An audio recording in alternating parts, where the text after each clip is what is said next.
I, Liam, 35 years old, am married to my wife Jennifer, also 35 for the last 11 years. We met at the tail end of college and never looked back.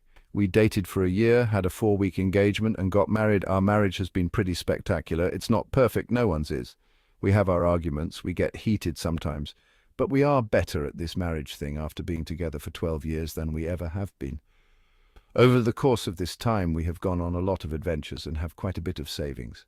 Just before our 10th anniversary, we had the discussion about having kids.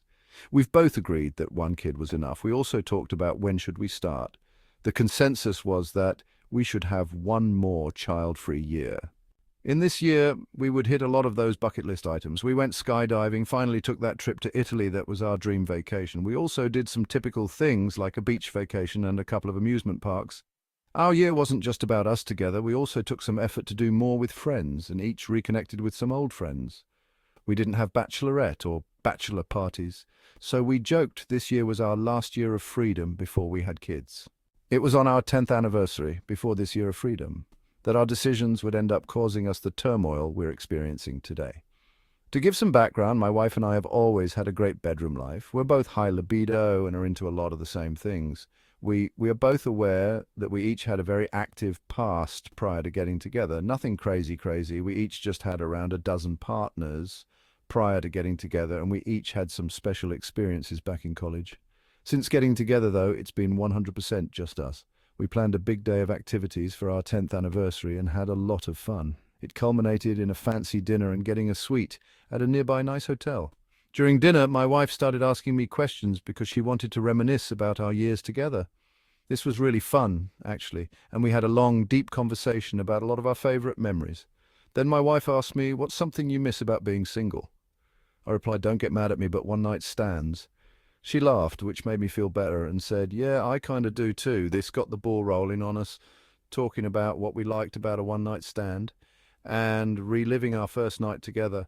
Our relationship started as a post-party hookup. That's when I said, "Well, we've got all these plans for this year coming up. Do you want to add a one-night hall pass to the list?" My wife looked intrigued. She said, "Maybe you don't think that's too much?" "We've never done anything like that." I kept going. "I don't think so. We can talk about it more this week and then decide." She agreed, and we enjoyed the rest of our night. We talked more about the hall pass idea later in the week. We ultimately decided to do this. We had 1 year to use it.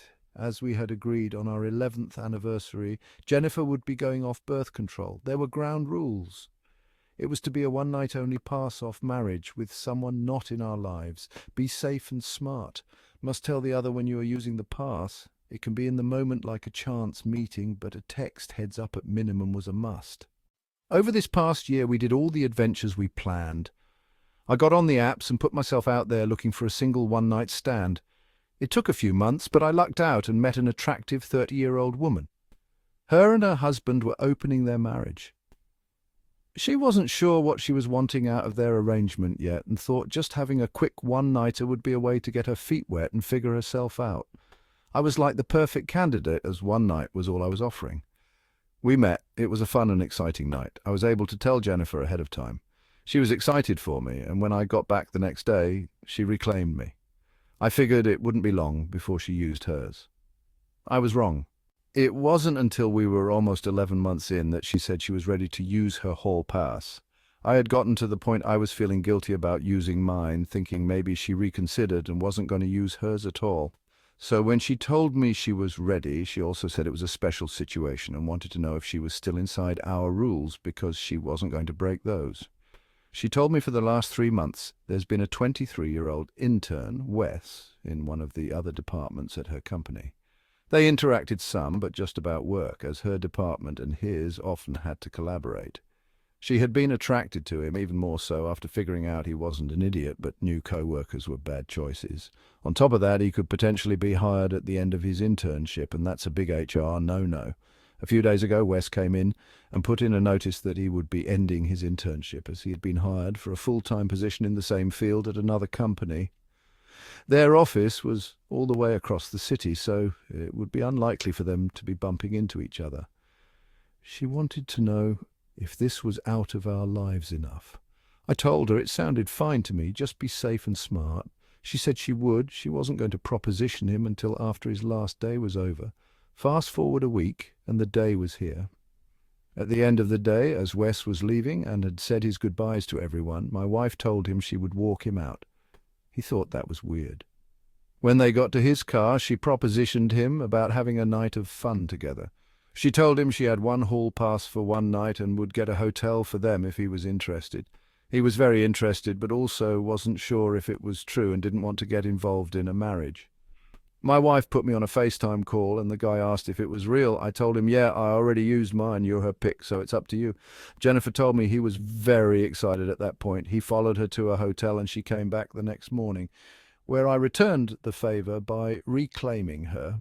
The next few weeks clicked by and our 11th anniversary got here. That day she stopped her birth control. About 2 weeks later, my wife was pregnant, which we thought was oddly quick. We booked an appointment and learned today that she is actually about 7 weeks.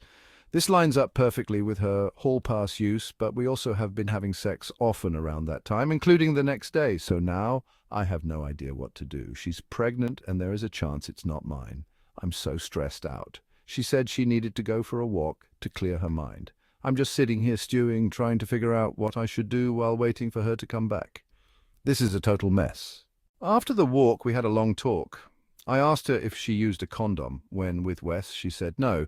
That didn't even cross my mind. I was noticeably flabbergasted by that revelation and had a bit of a snap.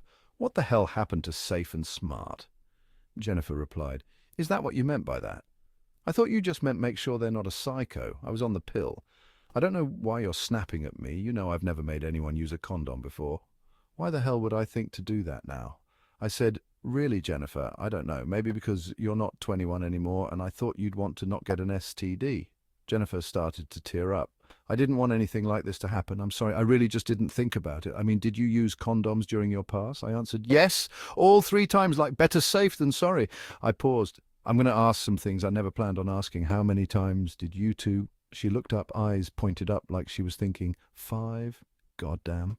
I followed up. "So he finished in you 5 times? She said, "No, just twice." I gave her a blank stare and she said, "I told him the same thing I always tell you, and everyone before you." I just matter-of-factly said, "You can finish wherever you want." "Of course you did." At this point she started to cry. "What do you want to do?" I responded, "I don't want to do anything right now. We should look into paternity tests just so we know." A couple of weeks later, we had a follow-up. Jennifer asked about the birth control failing, and the doctor asked several questions.